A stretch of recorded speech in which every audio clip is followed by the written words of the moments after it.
حبیب خدا خطیب آواز بلند صلوات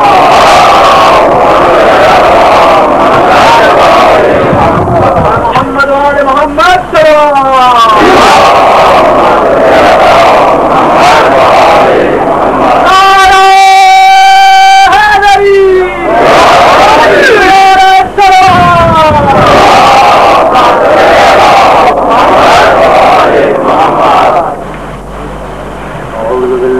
السميع العليم من الشيطان اللعين الرجيم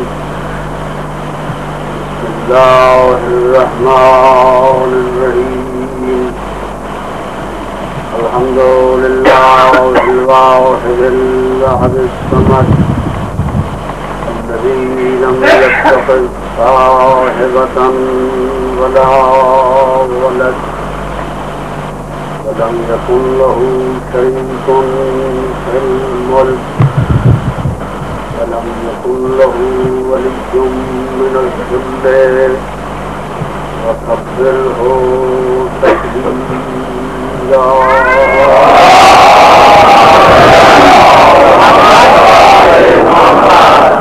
الصلاة والسلام على سيدنا ونبينا وطبيب قلوبنا وشفيع ذنوبنا أبي الزهراء محمد المصطفى الذي كان داعيا إلى الله بإذنه وسراجا منيرا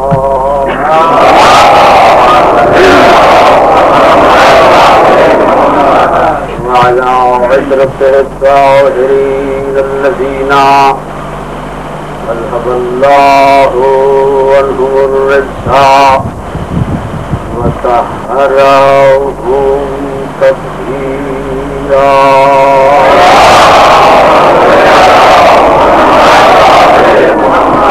لا سيما إمامنا المنتظر والحجة الثاني عشر روحي وأرواح العالمين له الفداء اللهم اشرح لي صدري ويسر لي أمري واحلل عقدة من لساني يفقهوا قولي واجعل لي من لدنك سلطانا نصيرا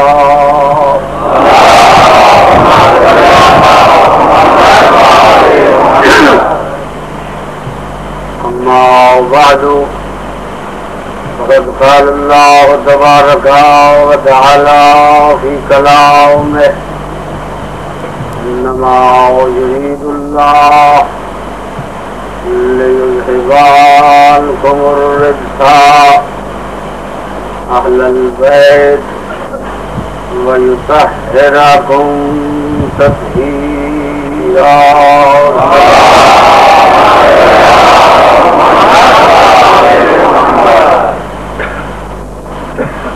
ذات ارضیت اپنی بے مثل مخلوق کا تذکرہ وہ مخلوق کہ جنہیں ان کی ذات میں اور ان کے صفات میں بے مثال بنایا ہے. کائنات میں کوئی 15 نہ ان کی ذات جیسا ہے نہ ان کے صفات کوئی نبی اور کوئی رسول نہ اس نبی جیسا ہے نہ اس امام جیسا ہے نہ اس خاتون جیسا ہے.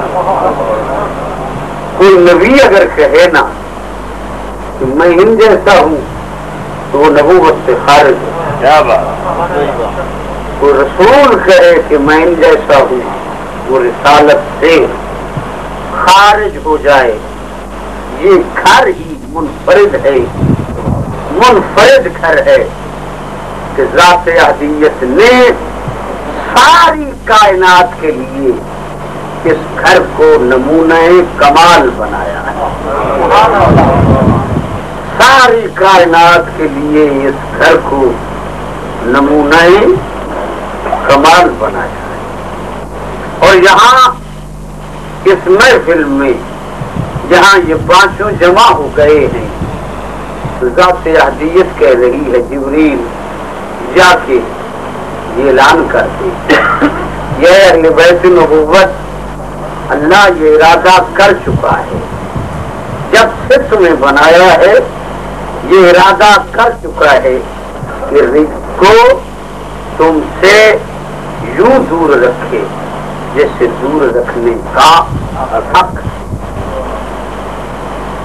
اب یہاں لفظ انما ہے، اور انما عربی میں یہ کلمہ حصر ہے۔ حصر اس کو کہتے ہیں کہ جو اپنے محصور کو گھیرے ہوئے، جیسے دیوار اپنے اندر میں جو کچھ رکھتی ہے اسے سمیٹ لے، اس پہ وہ مشتمل ہے۔ کلمہ حصر کا مفہوم بھی یہ ہے کہ جہاں اس کا استعمال ہوگا بس اسی کو گھیرے ہوئے ہو، اس کے باہر کوئی وجود ہی نہ ہو، اسی پہ وہ بولا جائے، اسی پر اس کا اطلاق ہو، اسی پر وہ شامل ہو۔ تو اب کلمہ حصر یہ ہے کہ اللہ کا بس ارادہ ہی ہے ان ہی کے بارے، اللہ کا بس ان ہی کے بارے یہ ارادہ ہے کہ تمہیں ہر قسم کے رزق سے یوں دور رکھے جیسے دور رکھنے کا حق۔ انبیاء معصوم ہیں، رسول معصوم ہیں، ایک کم 1,24,000 انبیاء سارے معصوم، گناہوں سے پاک ہیں گناہوں سے۔ اور یہاں کسی نبی کے لیے توجہ ہے نا جناب، کسی نبی کے لیے کلمہ حصر کا استعمال نہیں ہے کہ بس تمہارے لیے، اور جب ان کا ذکر آیا تو یہاں بس فقط انحصار کر دیا کہ بس تمہارے بارے اللہ کا یہ ارادہ ہے کہ ہر قسم کے رزق کو یوں دور رکھے جیسے دور رکھنے کا حق ہے۔ معلوم ہوتا ہے کہ جو اللہ نے ضمانت دی ہے نا طہارت کی، وہ ان 14 کی ضمانت کی ہے۔ اتنی بڑی ضمانت کسی اور شخصیت کی نہیں دی گئی۔ آئیے ذرا مدارج عصمت دیکھیں، کم از کم درجہ عصمت یہ ہے کہ اس کا حامل وہ ہو سکتا ہے کہ جس سے واجب ترک نہ ہو، حرام کا ارتکاب نہ ہو۔ اس کے بعد منزل یہ ہے کہ اس سے فعل مکروہ سرزد نہ ہو، اور اس کا کوئی عمل استحباب سے خالی نہ ہو، ترک اولا اس سے سرزد نہ ہو۔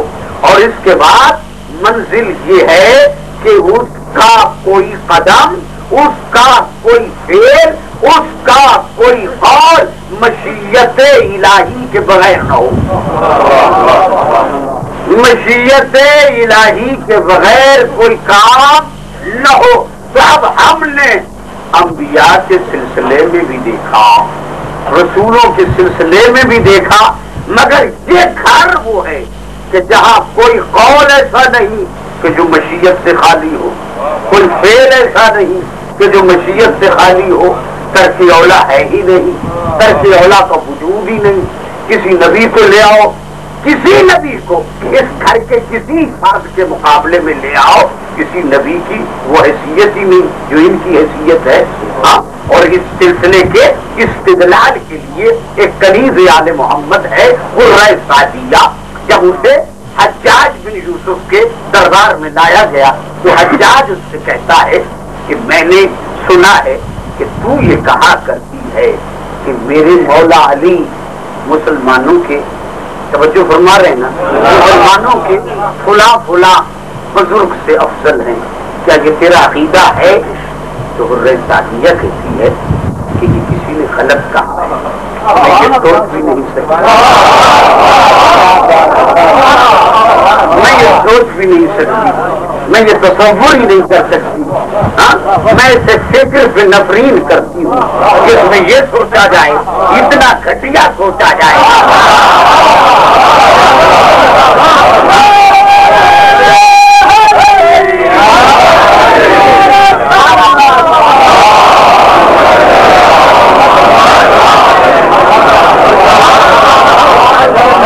ایک بلندی کا قیاس پستی سے کیا جائے، میں اس کا تصور ہی نہیں کرتا.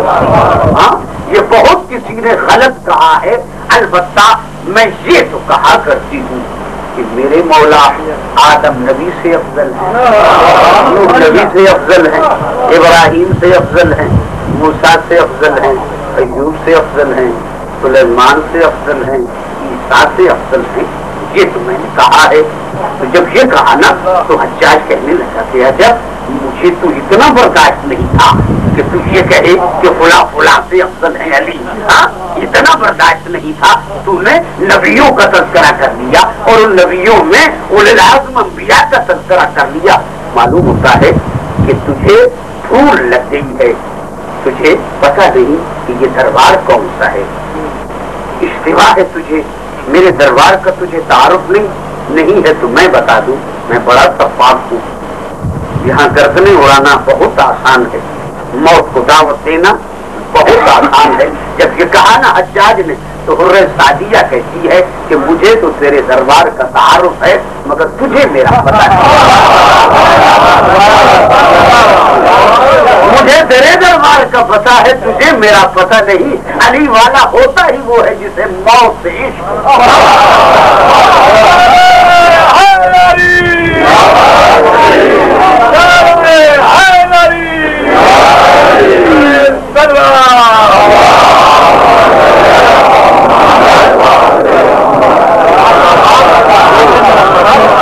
علی والے کی سب سے بڑی شان ہی یہ ہے کہ جو موت سے پیار کرے.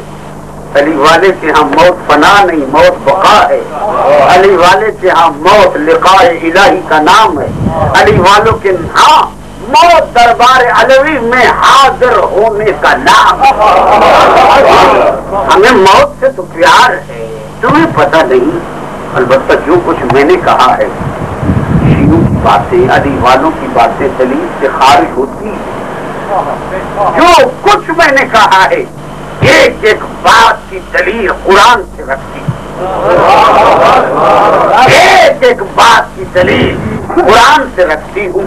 میں نے کہا ہے کہ میرے مولا آدم نبی سے افضل ہے.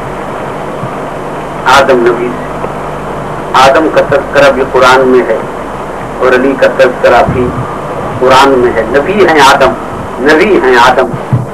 نبی ہونے کے باوجود آدم نے بھی اللہ سے ایک تجارت کی اور علی نے بھی اللہ سے تجارت کی. آدم نے بھی تجارت کی ہے اور علی نے بھی اللہ سے تجارت کی ہے. آدم کو نقصان حاصل ہوا، علی نے بہت بڑا نفع کمایا ہے اس تجارت میں. علی کی تجارت کیا ہے؟ آدم کی تجارت کیا ہے؟ آدم وہ تاجر ہے کہ جو گندم لے کے جنت دے گئے.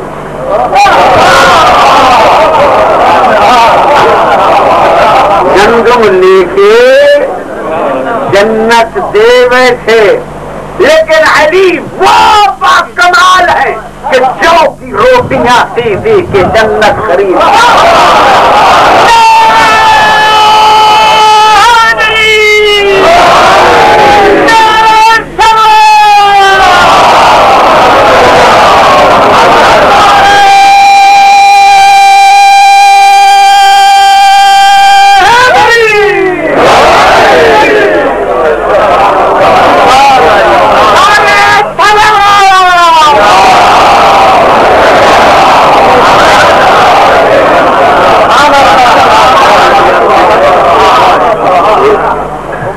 آدم وہ ہے معصوم ہو کے، آدم معصوم ہو کے دربار توحید میں معذرت کر رہے ہیں، معصوم ہو کے دربار توحید میں معذرت کر رہے ہیں، اور علی دسترخوان پہ بیٹھ کے اپنی فضا کے لیے توحید سے شکریہ کرا رہا۔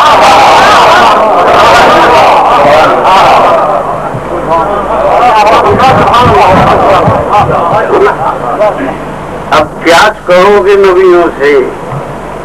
میں نے کہا ہے کہ میرے مولا نوح نبی سے افضل ہے، نوح نبی سے علی افضل ہے، نوح اور لوط نبی سے علی افضل ہیں، دونوں کا تذکرہ قرآن میں موجود ہے، ارشاد توحید ہے، ضرب اللہ مثلا للذین کفروا امرأۃ نوح وامرأۃ لوط، خدا نے مثال دی ہے کہ نوح اور لوط دونوں نبیوں کی بیویاں کافرہ تھیں،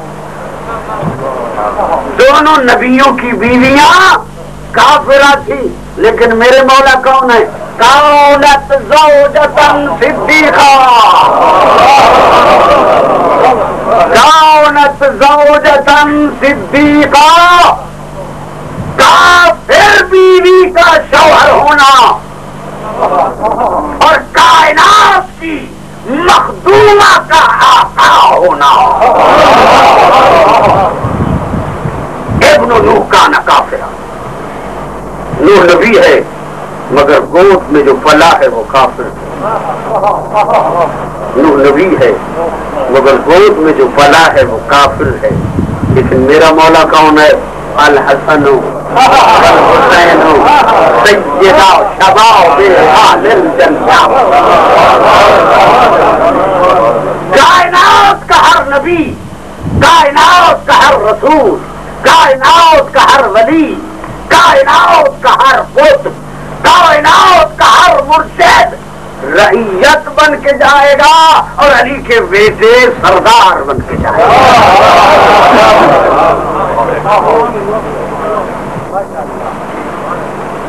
میں نے کہا کہ میرے مولا جد الانبیاء ابراہیم سے افضل ہے۔ ابراہیم کون ہے؟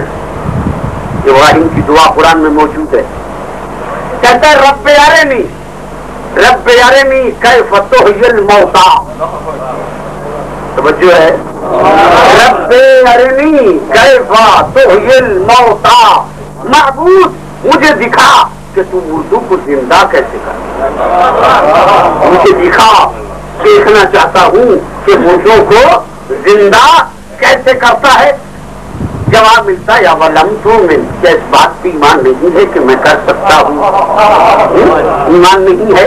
خلیل کہتے ہیں ایمان تو ہے، ولکن لیطمئن قلبی، لیکن قلب مضطر کو اطمینان دلانا چاہتا قلب مضطر کو اطمینان دلانا چاہتا ہوں۔ یہ کون کہہ رہے ہیں؟ خلیل کہہ رہے ہیں، اور علی ابن ابی طالب مقام استدلال میں، مقام استغناء میں، مقام معرفت باری میں علی کا جملہ ہے لو کشف الغطاء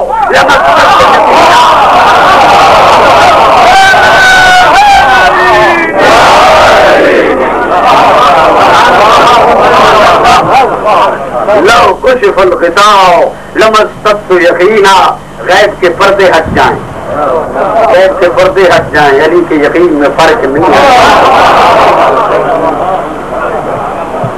آپ کے ذوق کو دیکھ کر ایک بات ذہن میں آ گئی، وجود علی وہ ہے، وجود علی وہ ہے کہ پیغمبر کی دو باتوں کا جواب دیا ہے علی،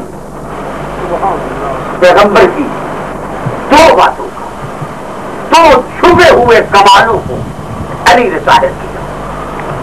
دنیا کہتی تھی کہ نبی معراج پہ گئے، یہ بھی ہو سکتا ہے، نبی معراج پہ گئے، یہ بھی ہو سکتا ہے، خواب میں گئے ہیں، خواب میں گئے ہیں، ہاں خواب میں گئے ہیں نبی۔ علی نے یہ جملہ کہہ کے جواب دیا ہے کہ جس کے وسیع کے لیے، جس کے وسیع کے لیے عرش تک سب معلوم ہے، ابھی نہیں پہنچے وہاں۔ دوسرا جملہ سلونی قبل ان تفقدونی، جو چاہو پوچھو. فاسألونی عن طرق السماوات، علی سے آسمان کے راستے پوچھو. فاسألونی عن طرق السماوات، علی سے آسمان کے راستے پوچھو. انی اعرف بہا من طرق الارض، علی آسمان کے راستوں کو زمین سے بہتر جانتا نہیں، پہچانتا ہے. عالم نہیں کہا، عارف ہو.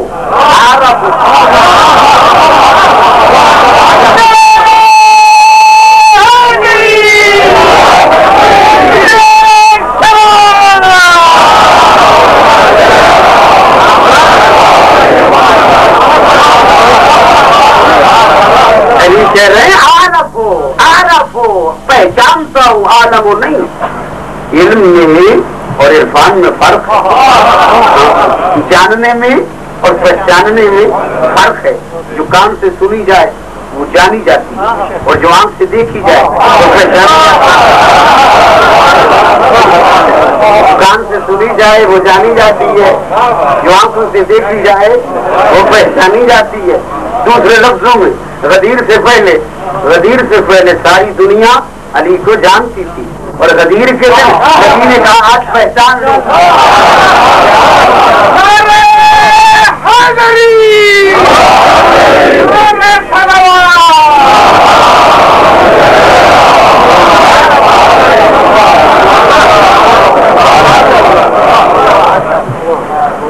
دوسری بات، علی ابن ابی طالب نے نبوت کا جواب دیا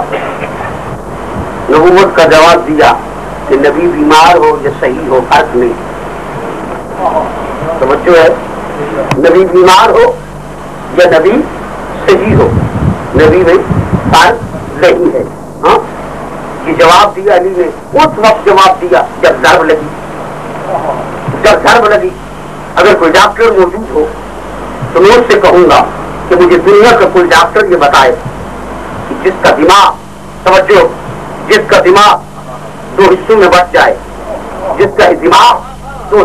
جائے، ضرب لگ جائے اور دو حصوں میں دماغ بٹ جائے. تقسیم ہونے کے بعد کوئی ایسا انسان دماغ کے بچنے کے بعد، دماغ کے تقسیم ہونے کے بعد، دماغ کے زخمی ہونے کے بعد کوئی صحیح بات کرے. دنیا کا کوئی ڈاکٹر بتا دے، دنیا کا کوئی طبیب بتا دے. میں کہتا ہوں مصلحت توحید ہی یہی تھی کہ ضرب لگنے کے بعد 3 دن تک بستر پہ رہے. توحید کی مصلحت یہی تھی، 3 دن تک بستر پہ رہ کے. کبھی کہتے ہیں تورات سنو، انجیل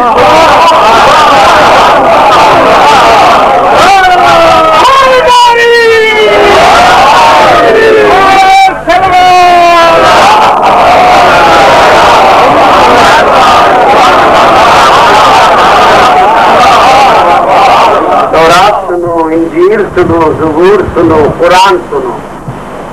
پھر کہتے جو چاہو پوچھو.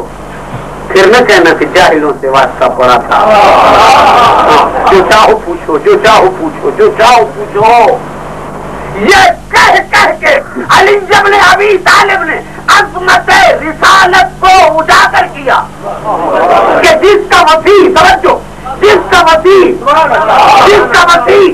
دماغ بٹنے کے باوجود، دماغ تقسیم ہو جانے کے باوجود، جس کا وسیع بہک نہیں سکتا.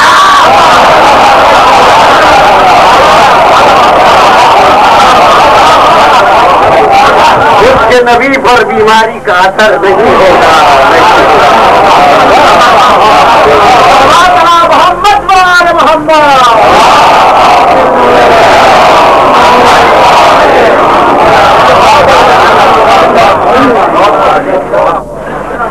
اور سعدیہ کہتی ہے کہ علی ابراہیم سے افضل. تصدیق کے بعد آپ داد دے رہے ہیں، علی وہ ہے، دشمن بھی سنے تو وہ بھی داد. کمال علی یہ ہے. حجاج ایک جملے سے کہتا ہے صدقتے. اور سعدیہ تو نے کہا ہے کہ علی ابن ابی طالب سلیمان نبی سے افضل. فرمایا ہاں کہا ہے میں نے. سلیمان کی بات بھی قرآن میں ہے, سلیمان کی بات بھی قرآن میں. سلیمان کہتے ہیں رب حبلی ملکن لاؤ ینبغی لأحد من بعدی, معبود مجھے اتنا ملک دے, اتنا دے, اتنا دے کہ میرے بعد کسی کو نہ دینا. نبی ہو کے نبی ہو کے اتنا ملک دے, اتنا دے کہ میرے بعد کسی کو نہ دینا. نبی ہو کے دنیا سے دیر نہیں ہے, لیکن علی مقام میں استغناؤں میں فرماتے ہیں جاؤ دنیا جاؤ تلقوں کے سلاؤ.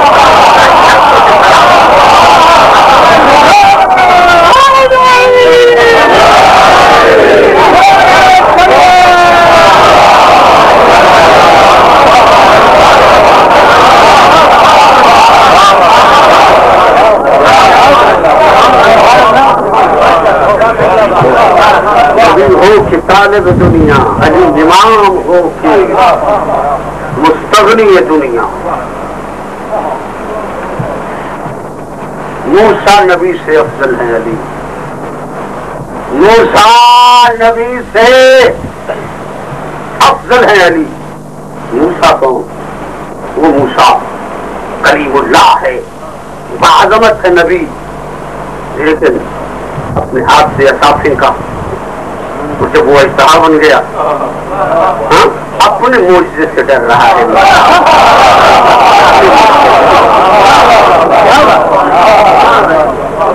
اپنے معجزے سے ڈر رہا ہے موسیٰ. ہاں لیکن شاؤن علی کیا ہے, ابھی 3 دن کا بچہ, 3 دن کا بچہ ہے علی. طہارت علی سنو, طہارت علی. میں دنیا والوں سے کہتا ہوں کسی کو شک ہے طہارت میں اس گھر کی؟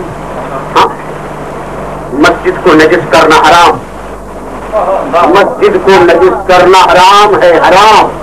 نجاست پڑی ہو اتنے تک نماز نہ پڑھو جب تک نجاست دور نہ پڑو, حکم ہے مسجد کی. اور قبلہ کو نجس کرنا, کعبہ کو نجس کرنا, یہ بدرجہ اولا ہوگا نا, بدرجہ اولا ہوگا. مسجد کو نجس نہیں کر سکتے, کعبہ کو نجس نہیں کر سکتے. دروازہ کھلا نہیں تھا, بیت اللہ کا بند تھا,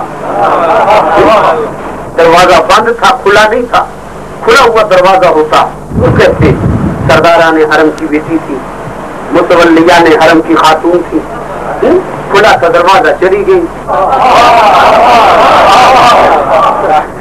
دیکھا خاتون نے دروازہ بند ہے, رخ چھوڑ دیا, رکی نہیں دروازے کے قریب, رکی نہیں. کیوں؟ دروازہ کھول سکتا تھا مگر لوگ کہتے کہ چابی ہوگی تو کھل گیا, چابی ہوگی تو کھل گیا. وہاں آئی جہاں اعتماد ہی نہیں تھا, جہاں اعتماد ہی نہیں تھا. اور آج مقام استغنا دیکھیے مادر علی کا مقام استغنا. یہ کہا ہی نہیں کہ مجھے آنے دے, یہ کہا ہی نہیں کہ مجھے آنے دے. کہتی ہے محبوب یہاں آئی اس لیے ہوں کہ میں بتا دوں کہ میں کون ہوں, میرا تیرے ساتھ رابط کیا ہے, میرے پاس کیا ہے.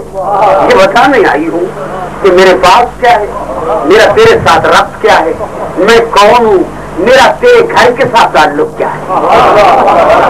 یہ بتانے آئی ہوں, جو آس پاس بیٹھے ہیں نا وہ سن لیں کہ میں ہوں کون. کہتی ہے معبود رب انی مومنۃ بکا, میں تجھ پہ ایمان رکھتی. رب انی مومنۃ برسولک, میں تیرے رسولوں پر ایمان رکھتی ہوں. رب انی مومنۃ بکتبک, میں تیری کتابوں پر ایمان رکھتی ہوں. رب انی مصدقۃ لکلام جدی ابراہیم الخلیل, میں اپنے دادا ابراہیم کے کلام کی تصدیق کرتی ہوں. الذی بنا ھذا البیت العتیق, جس نے تیرا یہ گھر بنایا. یہ کہتی ہے محبوب, یہ تو وہ باتیں ہیں جسے ساری دنیا جانتی ہے کہ رسول آ چکے ہیں, نبی آ چکے ہیں, کتابیں آ چکی ہیں, ابراہیم نے تیرا گھر بنایا. اب وہ بات بتانا چاہتی ہوں, وہ بات بتانا چاہتی ہوں, یا تو جانتا ہے یا میں جانتا ہوں, یا تو جانتا ہے یا میں. کہتی ہے رب انی مومنۃ بولی کالذی ہو فی بطنی, میں تیرے اس ولی پر ایمان رکھتی ہوں جو میرے جسم میں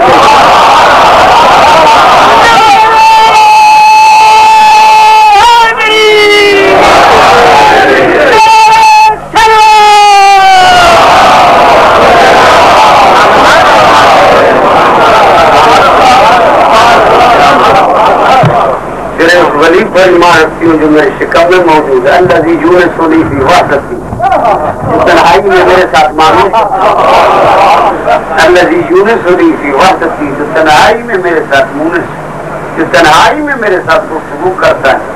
ہاں بطن مادر میں سمجھ گئی ہوں یہ عام نہیں یہ ولی اللہ ہے. یہ عام نہیں ہے یہ ولی اللہ ہے. جب یہ دعا مانگی اب دعا مانگنے کے بعد خاتون کوئی تاریخ نہیں بتاتی کہ بی بی نے یہ کہا میں تیرے گھر آنا چاہتی ہوں.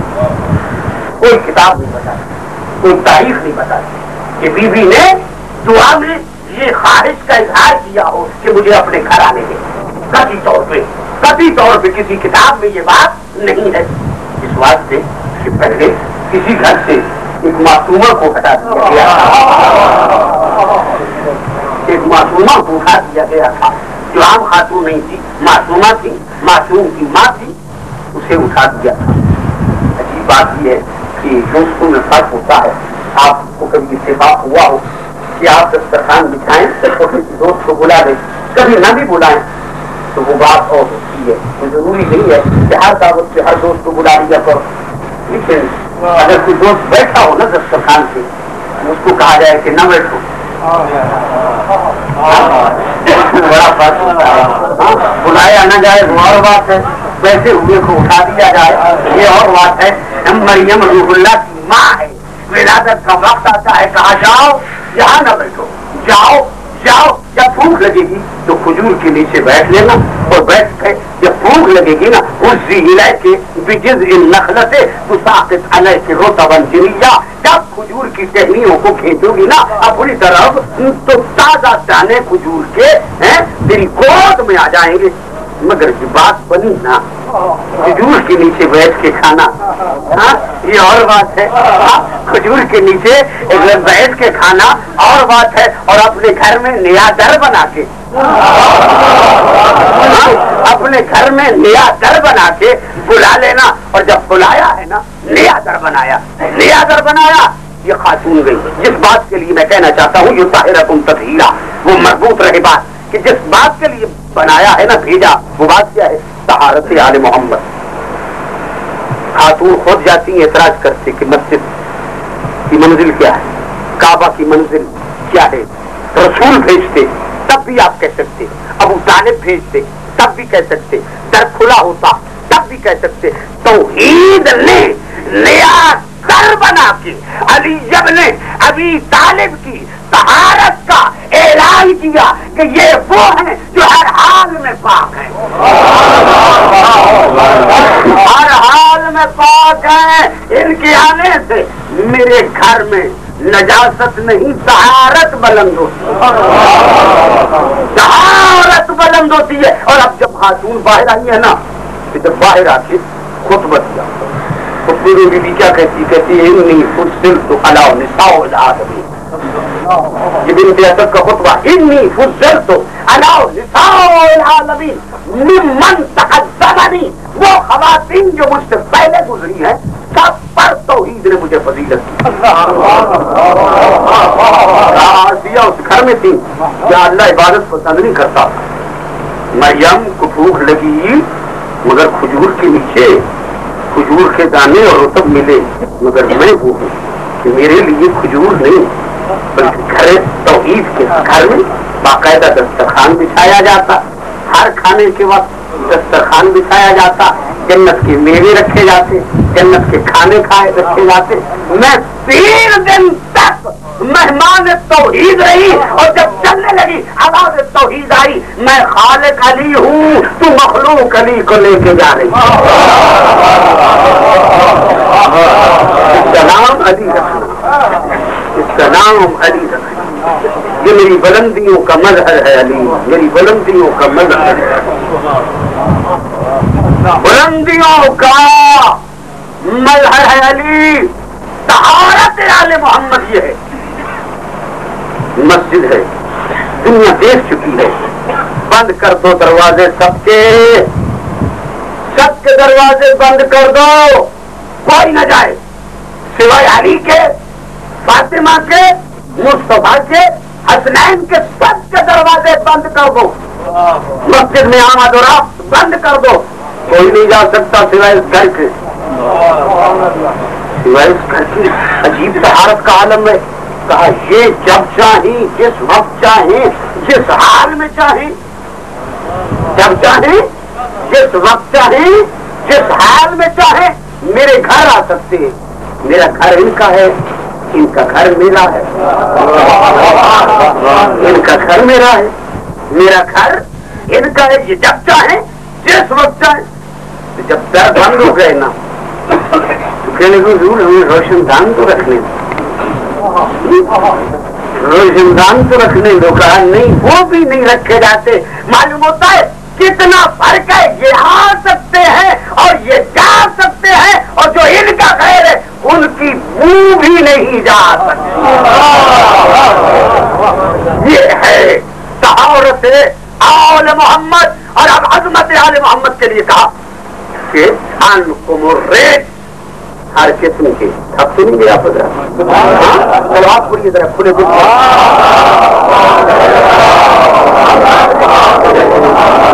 انکم الریج.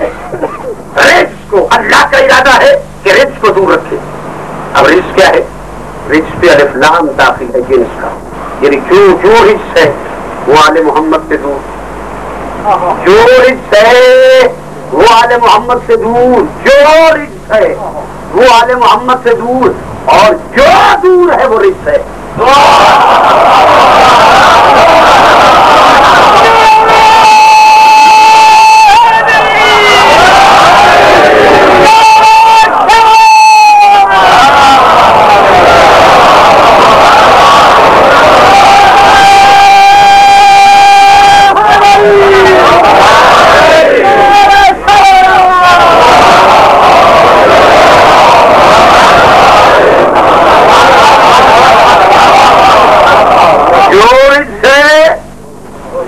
محمد سے دور. نتیجہ کیا نکلا کہ جو آل محمد سے دور ہے وہ رجس ہے، جو بھی آل محمد سے دور وہ رجس ہے. مولانا جانوی سے آپ نے ایک آیت سنی تھی، میں نے 4 آیتیں سنانا ہے آپ کہ رجس کون کون سے. اشارہ توحید ہوتا ہے. رجس کیا ہے؟ رجس کیا ہے؟ کون کون سی چیزیں رجس ہے؟ يجعل الله الرجس على الذين لا يؤمنون. يجعل الله الرجس على الذين لا يؤمنون. اللہ نے رجس کو رکھا ہی وہاں ہے جہاں ایمان ہے. اللہ نے رجس کو وہاں رکھا جہاں ایمان نہیں. جہاں ایمان ہے وہاں رجس نہیں، اور جہاں رجس ہے وہاں ایمان نہیں. اب الفاظ میں بھی دیکھ لیجیے، رجس کے 3 لفظ ہیں، ایمان کے 5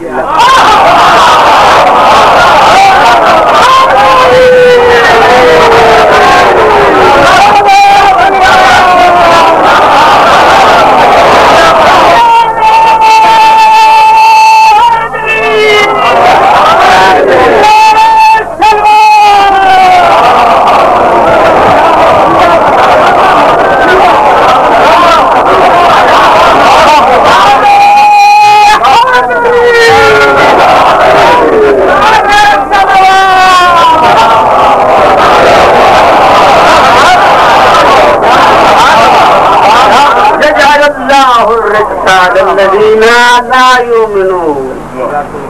جہاں رزق ہے وہاں ایمان نہیں، جہاں ایمان ہے وہاں رزق نہیں. یاری لا يحبك الا مؤمن ولا يبغضك الا منافق. تیرے ساتھ ہر ایک محبت نہیں کرے گا مگر صاحب ایمان، اور ہر ایک دشمنی نہیں کرے گا مگر صاحب لباس. لباس سے محبت کی توقع نہ رکھنا اور مومن سے دشمنی کی توقع نہ رکھنا. پھر اشارت قضاء لکھ یجعل اللہ الرجس علی الذین لا یعقلون. اللہ نے رزق کو وہاں رکھا ہے جہاں عقل نہیں.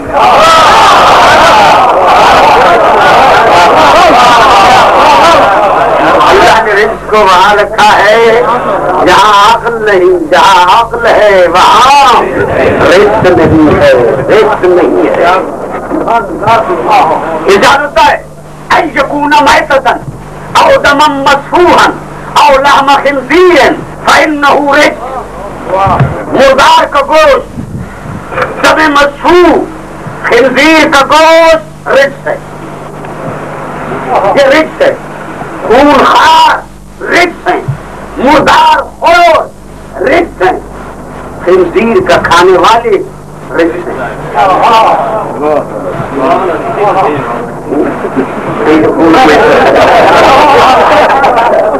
جائیں آپ اور دم مسفوح اور لحم خنزیر، یہ تینوں جہاں یہ ہیں، ہاں جہاں یہ ہیں وہاں آل محمد نہیں۔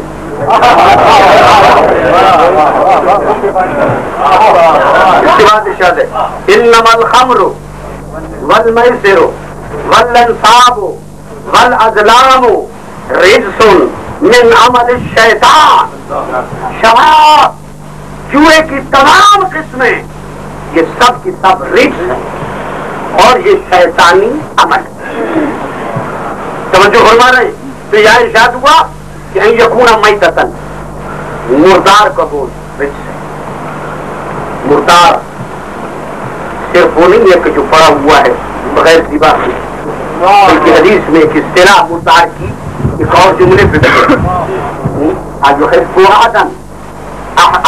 احدنا ان یاکل لحم اخیہ میتا فکرہتموہ۔ گلے اور غیبت کو مردار سے تعبیر کیا ہے قرآن نے۔ گلا کرنے والا، غیبت کرنے والا، مومن کا گلا کرنے والا، مومن کی غیبت کرنے والا ایسا ہے جیسے مردار کا گوشت کھانے والا۔ توجہ فرما رہے ہیں بھائی، آپ کی سب سے بڑی تعریف تو یہ ہے کہ ایسا مجمع جو ہر بات قبول کرے۔ ہاں یہی تو خوشی کی بات ہے۔ فضائل کی فرمان مجلس کا مال کیا ہوتا ہے؟ 3 چیزیں: شان معصوم، فرمان معصوم، مصائب معصوم۔ یہ تینوں اجزاء ہیں مجلس کے۔ ان تینوں میں سے ایک جز نہ ہو تو مجلس نامکمل ہے۔ یہ تینوں مل کے مجلس بنتی ہے، تینوں مل کے مجلس سید الشہداء بنتی ہے۔ تو یاد رکھو یہ غیبت وہ شے ہے، اتفاق کی بات یہ ہے کہ معاشرہ اس کو گناہ ہی نہیں سمجھتا، بڑے مزے لیتے بات کرنے میں۔ گناہ ایسا ہے جناب، ایک آدمی اٹھا اب شروع ہو گئے غیبت کو، مزہ لے رہے ہیں، لطف آ رہا ہے، یہ نہیں سمجھتے کہ تمہاری نیکیاں ادھر جا رہی ہیں کہ گناہ ادھر آ رہے ہیں۔ قیامت کو ایک شخص جائے گا، جب اس کے نام اعمال کو دیکھا جائے گا تو نیکیوں سے بھرا ہوا، وہ کہے گا مالک میں نے تو اتنی نیکیاں کی نہیں، اتنی نیکیاں کہاں سے آ؟ صاحب بات یہ ہے کہ فلاں صاحب نے تیری غیبت کی تھی، اس کی نیکیاں ادھر آ گئی، تیرے گناہ ادھر چلے گئے۔ دوسرے صاحب دیکھ رہا ہے کہ تمام اعمال بجا لا رہا ہے تمام اعمال، نام اعمال سیاہ ہے، معذور نہیں تو گناہ نہیں کیے تھے، نمازی تھا، روزہ دار تھا، حج کیا تھا، زکات کی تھی، خرچ کیا تھا، یہ میرا نام اعمال سیاہ کیوں ہے؟ سیاہ اس لیے ہے کہ تو نے غیبت کی، تو نے گناہ کیا۔ معاشرہ اس وقت سب سے بڑی بیماری میں مبتلا ہے۔ غیبت کس کو کہتے ہیں؟ ایسے چیز کو کہتے ہیں، ایسے الفاظ کو کہتے ہیں کہ جو کسی کے منہ پہ بیان کرو اور وہ اسے ناگوار ہو، اس بات کا اس کی غیبت میں بیان کرو۔ یہ ہے تاریخ غیبت، جس کو مومن پسند نہیں کرتا۔ مومن کے حقوق ہے، فرماتے ہیں مومن کے حقوق کیا ہیں؟ جب تیرے سامنے آئے تیری آنکھ میں اس کا احترام ہو، جب بیمار ہو جائے تو اس کی عیادت کے لیے جا، جب مر جائے تو اس کی تشییع جنازہ میں جا، اور اس کے مرنے کے بعد اس کی غیبت میں اس کی غیبت کو اپنے اوپر حرام سمجھ رہے ہو؟ سب سے بڑا معاشرے کا گناہ غیبت ہے. کسی کے جسم میں نقص ہے، کسی کے جسم میں نقص ہے، رنگ کا نقص ہے، اعضاء میں نقص ہے، اس کا تذکرہ غیبت ہے. اس کا تذکرہ کرنا ذات کا تذکرہ کرنا، صفات کا مذمت کے لحاظ سے تذکرہ کرنا یہ غیبت ہے. غیبت کوشش کرو کہ جہاں غیبت ہو رہی ہو جاؤ، غیبت کرنے والے سے کہو کوئی اور بات سناؤ، ہم یہ بات سننے کے لیے تیار نہیں ہیں. اگر پسند نہیں کرتا اس محفل میں تو شریک ہوگا، اس گناہ میں تو شریک ہوگا. پسند بھی نہیں کرتا، صرف بیٹھنا تیرا اس گناہ میں شرکت کا باعث ہوگا. ایمان، صاحب ایمان کی سیرت کیا ہے کہ وہ رزق سے دور ہو، اور صاحب عقل کی سیرت کیا ہے کہ وہ رزق سے دور ہو. ہم ان صاحبان عقول کے ماننے والے ہیں کہ جس کر کے جعفر سیار کی عقل کی عظمت یہ ہے کہ پیغمبر نے بلا کے پوچھا کہ جعفر سیار وہ تیرے کون سے عمل ہیں؟ ابھی کوئی روکنے والا نہیں تھا، ابھی شریعت نہیں آئی تھی، کوئی منع کرنے والا نہیں تھا، کوئی بتانے والا نہیں تھا، تو رکا رہا. وہ کون سی چیزیں ہیں جس کے حکمے پر اللہ نے آج جبریل کو بھیجا ہے کہ جا کے جبریل جعفر سیار سے کہو کہ میں اللہ تیرا شکریہ ادا کون؟ جعفر جو نبی نہیں، ولی نہیں، خلیفہ نہیں، امام نہیں، علی کا بھائی. اللہ کہہ رہا ہے کہ میں جعفر سیار کا شکریہ ادا کرتا ہوں. بھائی جعفر بتاؤ تو صحیح وہ کون سے کام تھے کہ شریعت کے آنے سے پہلے وطن منع کرنے والوں سے قابل تم رکے رہیے؟ کہا حضور اگر اللہ نہ بتاتا تو میں بھی نہ بتاتا، اس لیے نہیں کیے کہ میں اس کی تشہیر کرتا رہوں. اس کے لیے میں نہیں روکا کہ اس کی تشہیر ہو. میں نے 4 کام زمانہ جاہلیت میں نہیں کیے. سنو، 4 کام زمانہ جاہلیت میں بھی نہیں کیے. ایک کام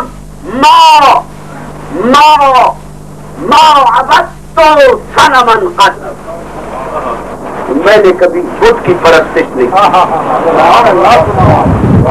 میں نے بت کی کبھی پرستش نہیں کی. کیوں؟ میں سمجھتا ہوں کہ یہ نہ تو فائدہ دے سکتا ہے نہ نقصان پہنچا سکتا.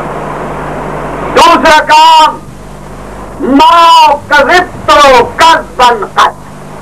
میں نے کبھی جھوٹ نہیں بولا. کیوں؟ جھوٹ بولنا یہ جوان مردی کے خلاف، یہ وہ دل کی علامت ہے. وہ دل جھوٹ بولا کرتی ہے، وہی جھوٹ بولا کرتے ہیں جو وہ دل ہو. ہاں میں جوان ہوں، میں شجاع ہوں، میں بہادر ہوں، بنی ہاشم کے گھر کا فرد ہوں، میں جھوٹ بولوں؟ میں نے کبھی جھوٹ نہیں بولا. یہ عقل میری رہنمائی کر رہی ہے. عقل یہ جھوٹ نہ بولو، شریعت نہیں، عقل رہنما ہے. تیسری بات زنن پر، میں نے کبھی کسی غیر کے ظرف کو استعمال نہیں. کیوں؟ اس واسطے کہ کسی کے ظرف کو استعمال کرنے والا یہ سوچ لے کہ میرا اپنا ظرف بھی محفوظ نہیں ہے. غیرت مند باضمیر انسان کسی کی عزت کی طرف نگاہیں اٹھا کے نہیں دیکھے گا. اگر دیکھتا ہے تو یہ سوچ لے کہ اس کی اپنی عزت بھی محفوظ نہیں. اور چوتھی بات شربت خمرن قط، میں نے کبھی نشے والی چیز کا استعمال نہیں کیا. اس واسطے کہ نشے کے استعمال سے عقل زائل ہو جاتی ہے، اور عقل کے زائل ہونے کے بعد پھر حیا نہیں، جب حیا نہیں پھر اپنے اور بیگانے کی تمیز نہیں. یہ ہے وہ گھر کہ شریعت کے آنے سے پہلے، نبی کے آنے سے پہلے، رسول کے بتانے سے پہلے جو باطنی رسول ہے عقل، باطنی رسول ہے عقل. اس باطنی رسول کی رہبری کے تلے یوں پلے ہیں گے. مگر اس کے باوجود جعفر طیار نے نہ نبوت کا دعویٰ کیا، نہ امامت کا دعویٰ کیا، نہ خلافت کا دعویٰ کیا، نہ ولایت کا دعویٰ کیا. ہر کمال کے باوجود اپنے آپ کو چھوٹے بھائی کا خادم سمجھا.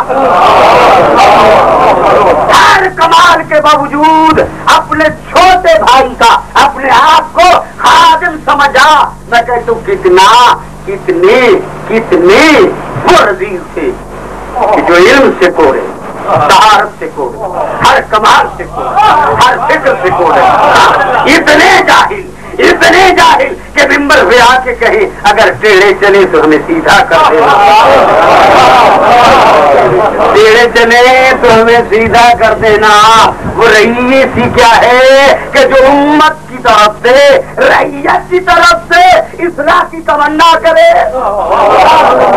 رعیت کی طرف سے اصلاح کی تمنا کرے. کہ پہلا جملہ اس کا اور دوسرا اس کا جملہ جیسا انلی شیطان ہے خلیفہ، انلی شیطان یا کرینی، میرے لیے شیطان بھی ہے جو مجھے بہکاتا ہے، اور جب وہ مجھے بہکائے تو مجھ سے دور ہو جانا.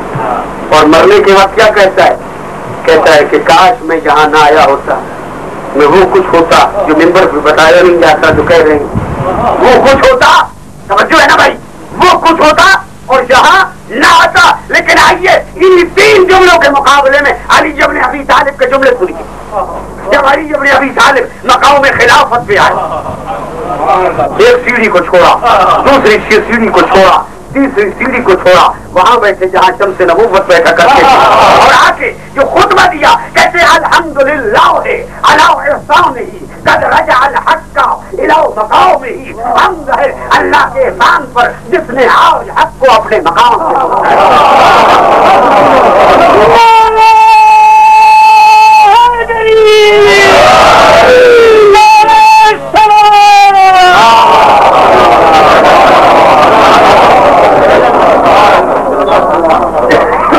وہ کہہ رہا ہے کہ مجھ سے مدینہ کی عورتیں بہتر جانتی ہیں، اور علی کہتے ہیں جو چاہو پوچھو.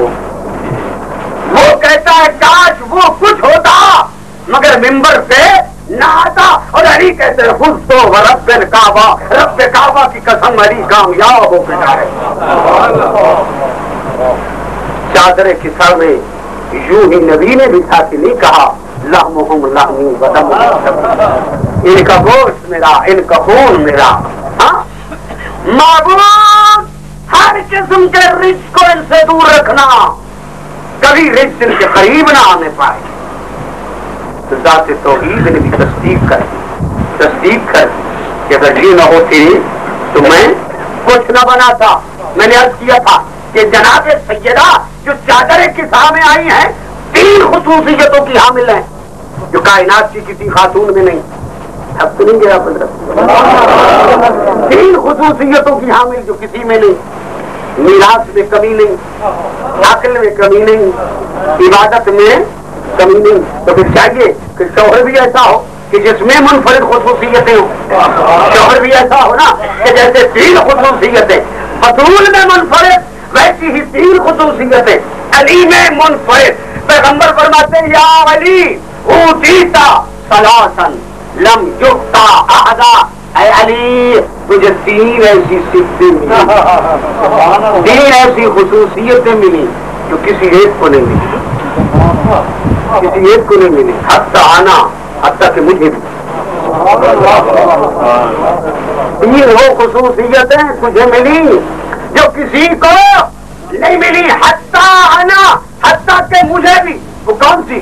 اوٹھی تھا اب ناجل حسن والحسین.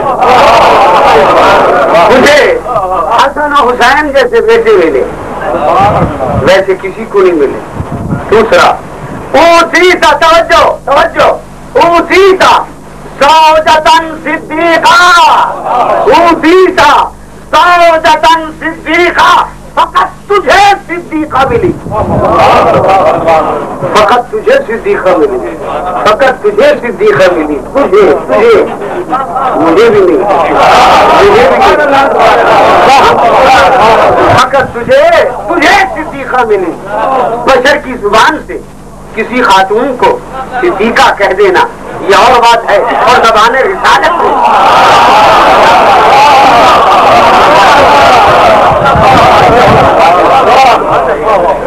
تیسری فضیلت اوتی کا سحرن مثلی، اے علی تجھے مجھ جیسا حسن ملا، ویسا کسی کو نہیں ملا، کسی کو نہیں ملا، جیسا تجھے مجھ جیسا حسن ملا ویسا کسی کو نہیں ملا۔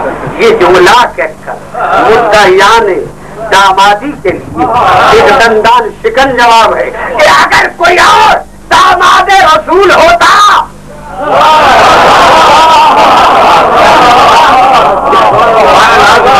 تو بول کے کہتا یہ شرف مجھے بھی ہے، کسی کا نہ بولنا اور نبی کا فرما دینا یہ بتا رہا ہے کہ داماد بھی ایک تھا اور بیٹی بھی ایک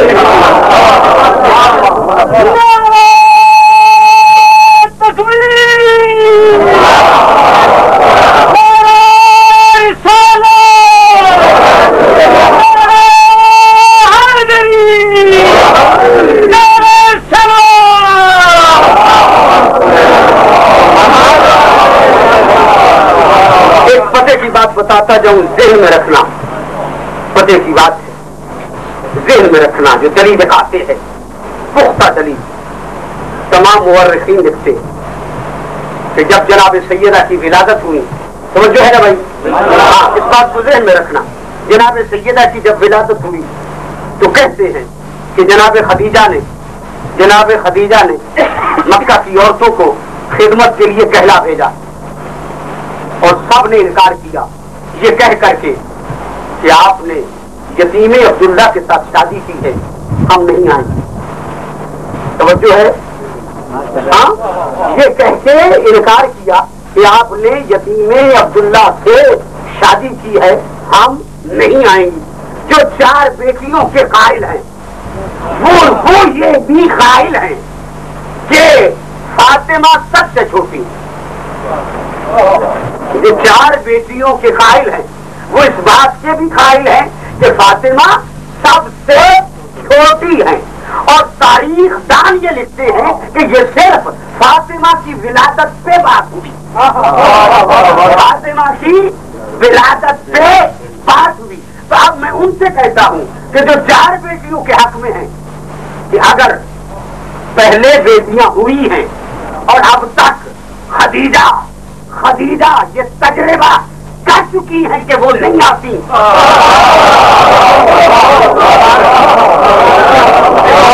تجربہ کر چکی ہیں کہ وہ خدمت کے لیے آنے کو تیار نہیں ہے، تو آپ بلانے کا مقصد ہی کوئی نہیں، بلانے کا مقصد ہی کوئی نہیں، آپ بلانا یہ دلیل ہے اس بات کی کہ خدیجہ کے گھر میں یہ پہلی ولادت ہو رہی تھی،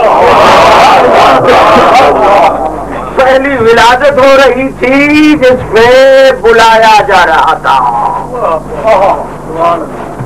یہ وہ گھر کہ جس گھر میں وہ معصومہ، جس معصومہ کے ہاں حسن و حسین جیسے بیٹے پیدا، بطول کے جانے کے بعد علی بن ابی طالب امیر سے کہتے ہیں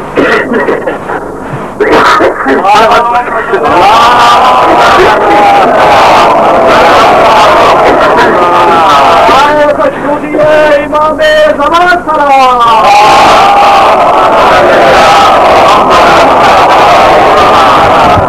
سیدہ کے انتقال کے بعد امیر المومنین عقیل سے فرماتے ہیں، عقیل میں ایسی خاتون سے شادی کرنا چاہتا ہوں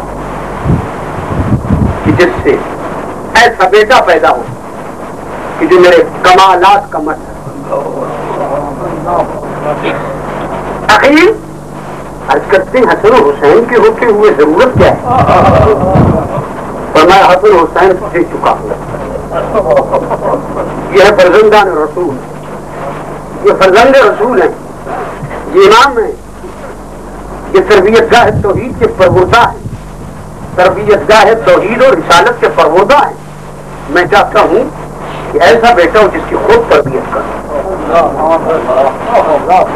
اور تربیت کروں اس لیے کہ جیسے میں نے رسول اللہ کی خدمت کی ہے، میرا وہ بیٹا رسول کے بیٹوں کی خدمت کرے، وہ بیٹا رسول کے بیٹوں کی خدمت کرے۔ شادی ہو گئی، گھر میں آئی ام البنین، کتنی با کردار خاتون ہے ام البنین۔ جب علی کے گھر میں آئی ہے نا، بیت العصمت کی چوکھٹ پہ بوسہ دیا، جہاں حسنین بیٹھے تھے نا، ہاتھوں کو چوم کے ام البنین کہتی ہے شہزادو میں ماں بن کے نہیں آئی، میں خادمہ بن کے آئی ہوں، میری خدمت قبول کرنا، میری خدمت قبول کرنا، میں لباس دھوں گی، میں کھانے پکاؤں گی، میری خدمت قبول کرنا شہزادو، میں کنیز ہوں بطول کی۔ عباس کی ولادت ہوئی، جب ولادت ہوئی نا، زینب آگے بڑھی، بڑھ کے کہتی ہے ام البنین سے، ماں میرے بھائی کے لیے کوئی اور لباس نہ پہنانا، یہ ماں زہرا لباس بنا کے گئی تھی، یہ کہہ کے گئی تھی زینب جب تیرا عباس بھائی پیدا ہونا میرے ہاتھ کا سلا ہوا قمیض پہنانا، کہنا ماں زہرا سلام کہتی ماں زہرا سلام کہتی تھی۔ توجہ سے سنا کرو مسائل، یہ عباس وہ بیٹا ہے زہرا کا۔ ظاہر کہتا ہے میں کربلا میں تھا، خواب میں سیدہ کو دیکھا، بیوی نے فرمایا تو کربلا میں ہوتا ہے، میرے بیٹے کی زیارت کو نہیں جاتا؟ وہ کہتا ہے بیوی میں مظلوم حسین کی زیارت کو روزانہ جاتا ہوں۔ یہ سن کے میری مخدومہ فرماتی ہے کیا تم نے عباس کو میرا تبدیلا کیا؟ عباس حسین میں کوئی فرق نہیں، بچپن میں جس کا انداز یہ ہے کہ جہاں